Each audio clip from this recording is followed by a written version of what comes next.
Norge, ¿dónde residían los padres de Berta Martínez cuando ella nace? Bueno, Berta nace en Yaguajay y es una historia muy curiosa porque ella poco a poco se va haciendo una especie de viaje hacia La Habana para convertirse luego en la actriz y directora que conocemos. Pero en su familia, que es una familia básicamente rural, existía, digamos, alguna sensibilidad que ella luego en varias de las imágenes de su teatro reconstruyó, sobre todo mujeres de ese pequeño pueblo en el cual ya ella se empezaba a imaginar, a soñar quizás como una actriz. ¿Y a partir de qué momento es que ella comienza a dar esos primeros signos de su gusto por el arte, por la actuación? Bueno, ya en los años 40 Berta llega a La Habana y empezó primero como autodidacta, pero en el 46, si mal no recuerdo, ya se inscribe como alumna de la Academia de Arte Dramático y en 1955, ya para esa fecha creo, ya había obtenido su título como locutora y se va a los Estados Unidos para estudiar aún más profundamente las técnicas de actuación como hacían muchos de la época y con ese saber regresa a La Habana ya posteriormente. Mencionabas un dato muy curioso y es que ella se graduó como locutora, pero además llegó a trabajar en emisoras de radio. Berta trabajó en ese medio y es a partir de ahí que empieza a solidificarse como profesional. Una vez que regresa a La Habana después de estos estudios en Nueva York, ¿qué sucede? Se vincula sobre todo a la televisión y al teatro. Está haciendo teatro, por ejemplo, con Francisco Morín en Prometeo. Aparecen obras como Beatriz Cenci, como Los Endemoniados. Y en 1957, Francisco Morín codirige con ella El difunto señor Pic. En su libro de memorias, Por amor al arte, Francisco Morín habla sobre ese espectáculo que evidentemente ya deja saber que Berta tenía una intención particular por convertirse en directora, pero también está trabajando en televisión, en telenovelas como Puerto Esperanza, que fueron tan famosas, por ejemplo. Norge, pero tengo entendido que también Berta demostró un interés por lo que fue el teatro vernáculo. Ciertamente, ella también tuvo relaciones con los actores del Martí y eso da la medida del rango actoral que tenía Berta Martínez. También las personas piensan en Berta básicamente como la directora de teatro, pero en la televisión evidentemente demostró lo que había aprendido junto a las grandes figuras del teatro vernáculo con las que trabajó y también que tenía la capacidad de convertirse en una actriz de una disposición dramática muy elocuente. Como actriz, ¿cuál fue esa gran obra en la que tuvo esa oportunidad de trabajar? Berta llega a trabajar con directores como ya mencioné de Francisco Morín y trabaja también dentro del patronato del teatro y llegó a hacer obras como El águila de dos cabezas, por ejemplo, de Jean Cocteau, donde interpretaba a la reina. Pero en el año 1960 ella dirige y actúa en el rol protagónico Santa Juana de Bernard Shaw. Y yo creo que ahí Berta dio un salto que asombró, no solo por su capacidad interpretativa, sino también por el concepto escénico. ¿En qué momento se produce su entrada a Teatro Estudio? A partir del año 60, cuando ya Berta ha consolidado su presencia, como decíamos, en Santa Juana, y se confirma que Teatro Estudio se está convirtiendo en el grupo más importante de la vanguardia teatral de ese momento. Varios actores que habían formado parte, por ejemplo, de Prometeo y de otros grupos, se acercan a Teatro Estudio. Y con el estreno en Cuba por Teatro Estudio de Madre Coraje y sus hijos, y Berta Martínez interpreta el papel de la hija muda. Las críticas de la época siempre se detienen de manera muy particular en la extraordinaria labor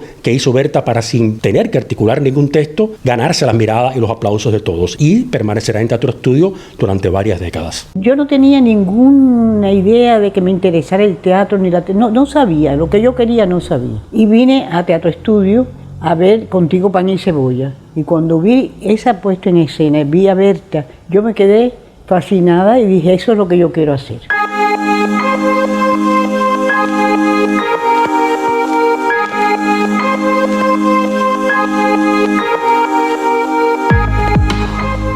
Como actriz, ¿qué otras obras tuvo la oportunidad de protagonizar que quedaron en la memoria de todos? En Teatro Estudio aparecen otras obras muy importantes de ese periodo, sobre todo entre los 60 y los 70, porque luego poco a poco va dejando de actuar, se va concentrando más en su trabajo como directora. Pero hay que recordarla en La Ronda, en el primer montaje de La Ronda que dirigieron Estorino y Raquel Revuelta. Ella tenía tanta personalidad escénica que tú veías a esa mujer que te parecía que era preciosa, se movía con una sutileza, con una belleza en su manera de moverse, que de verdad tú creías que ella era la condesa esa que ella hacía en El perro del hortelano. Tenía esa personalidad escénica increíble. Hay que recordarla en el Galileo Galilei del año 74, la primera puesta de Teatro Estudio, pero indudablemente si hay un papel que le identifica en el teatro cubano es Lala Fundora, a partir del estreno de Contigo Pan y Cebolla, que dirige primero Sergio Corriere y luego al grupo Repone, dirigida por Héctor Quintero en varias temporadas. Dejó una huella que sigue siendo la referencia ineludible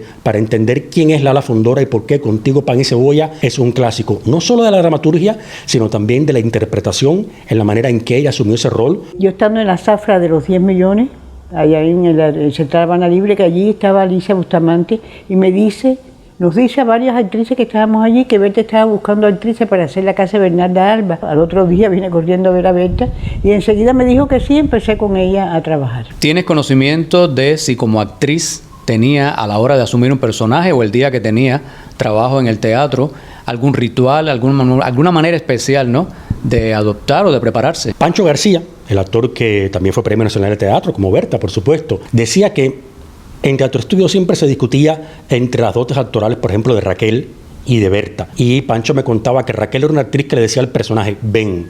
Pero él me contaba que Berta se arrastraba hasta el personaje, llegaba a él con todo lo que podía, luchando con todo el conflicto que ese personaje pudiera tener e investigando a fondo. Era una mujer obsesionada con el estudio. Pero ya yo la había visto en Contigo Pan y Cebolla, la había visto en El Perro del Hortelano. Dos personajes tan diferentes completamente. Yo decía, ¿cómo esa actriz puede hacer esas dos cosas?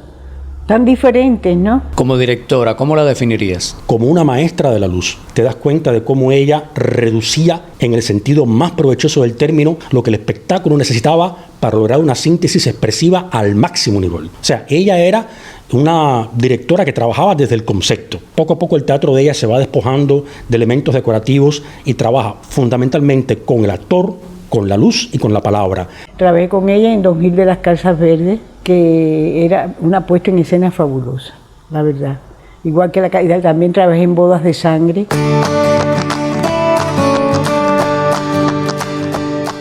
Norge, ¿algún dato que pudieras darnos sobre la Berta Martínez mujer, el ser humano? Bueno, a Berta le quieren mucho los actores que trabajaron con ella. La quieren y la recuerdan con un poco también de, vamos a llamarle así, masoquismo, porque Berta era estricta al máximo en todo lo que ella quería lograr en escena. Le gustaba muchísimo leer. No solo leía el libreto de la obra o cosas relacionadas con esa pieza o con el autor, ni con el tiempo de ese autor, sino con todo lo que ella pensaba que podía conectarse incluso con lo que ella estaba esperando para hacer esos espectáculos. Por desgracia, su carrera como directora termina a inicios de los 90, cuando dirige Las Leandras, pero aún así ella estuvo reponiendo espectáculos que ya había presentado con Teatro Estudio o preparando espectáculos que quedaron en proceso, que no terminaron nunca porque el proceso investigativo parecía no tener fin. Por ejemplo, José Milián, que la quiso mucho y del cual ella estuvo a punto de dirigir La Reina de Bachiche, la recuerda como una madre, la recuerda con mucho cariño. Entrar a su mundo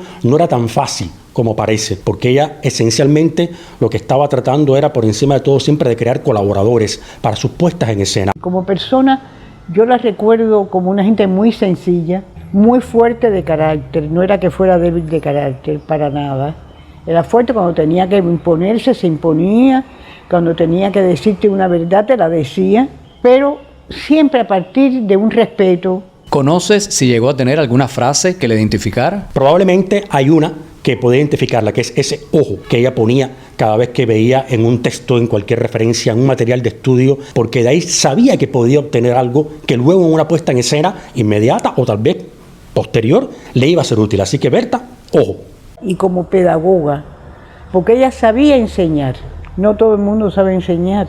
Ella sabía cómo pedirte las cosas. Yo recuerdo que una vez estábamos haciendo unos ejercicios, porque ella paraba y nos ponía a hacer ejercicios de improvisación y cosas, ¿no? Y de pronto Berta me dice, Paula, yo no quiero que hable la actricita, yo quiero que hable Paula. Ella me quería decir que ella quería que yo fuera orgánica, no que empezara a actuar. Como yo no sabía, yo estaba acabada de llegar allí, que Berta me cogió virgen, sin saber nada de nada. También desarrolló el magisterio. ¿Conoces los nombres de algunas de las figuras que tuvieron ese privilegio? Carlos Alberto Cremata, el director de La Colmenita, es indudablemente uno de sus grandes discípulos. Es indudable que dejó, primero en los actores con los que trabajó, una señal indeleble. Y en un director como Carlos Díaz, por ejemplo, puedes encontrar un sello muy claro. En Requiem por Giardini hay, por ejemplo, una escena donde se trabaja con el lenguaje de los abanicos y esa escena es un homenaje directo a lo que Berta Martínez hacía en la casa de Bernarda Alba.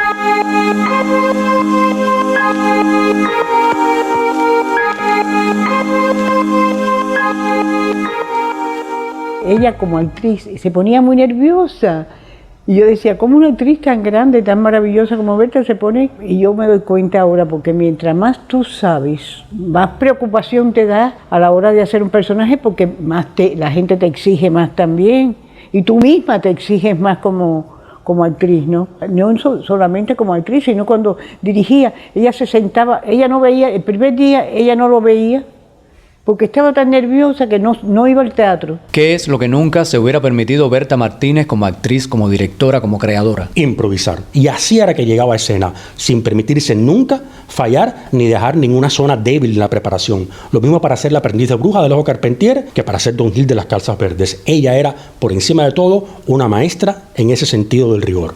Se ponía a hablar de Bertolt Brecht, se ponía a hablar de Stanislavski, se ponía a hablar de Federico García Lorca. Ella era fanática de Federico García Lorca.